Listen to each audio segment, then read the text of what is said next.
goal-orientated, ambitious, and with none of the hot-headed flamboyance of its more showy Latin neighbors, Santiago is the kind of city that doesn't wear its charms on its sleeve. But take the time to peel back the smoggy layers, and you'll discover a city that's embracing its history, culture, and the best location in the Americas, all with a newfound sense of fun. Located smack in the middle of super slim Chile, the country's capital lies in the shadow of the Andes. The Plaza de Armas was the first space to be created when the Spanish founded Santiago back in 1541, and it's still the best place to take the city's pulse. It's not only Kilometro Zero, the point from which all distances in the rest of Chile are measured, it's also got some of the city's most impressive colonial buildings. Santiago is notorious for its earthquake-prone location. The oldest building still standing is the Iglesia de San Francisco. Built in 1572, it's endured hundreds of quakes, although it has lost its tower 3 times along the way.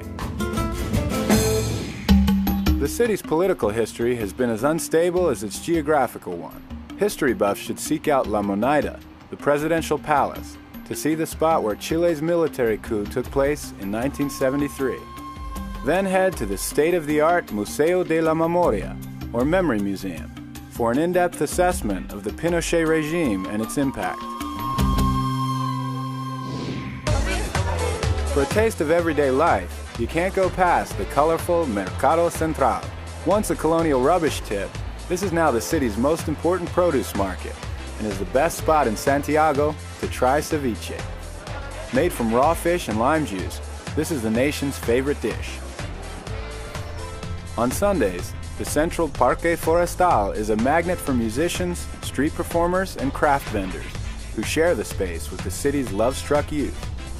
It's also home to fine and contemporary art museums. Art takes over the streets in the district of Bella Vista, where brightly colored houses sit side by side with revolutionary murals. Tucked into the hillside here is Santiago's most famous residence, La Chascona. Built by the poet Pablo Neruda as a hideaway for his third wife Matilde, he named it after her messy hair. Rising above it all is San Cristobal Hill, where hikers, bikers, and picnickers make the most of the city's largest green space. Hire bikes at the bottom for a challenging ride to the top, or take the easy route to the summit via cable car.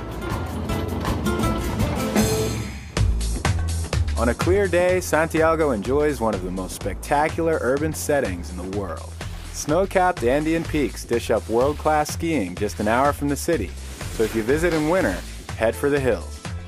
Portillo is Santiago's most famous ski resort and is widely considered to have the best powder on the continent. With so much to offer, there's definitely more to Santiago than meets the eye.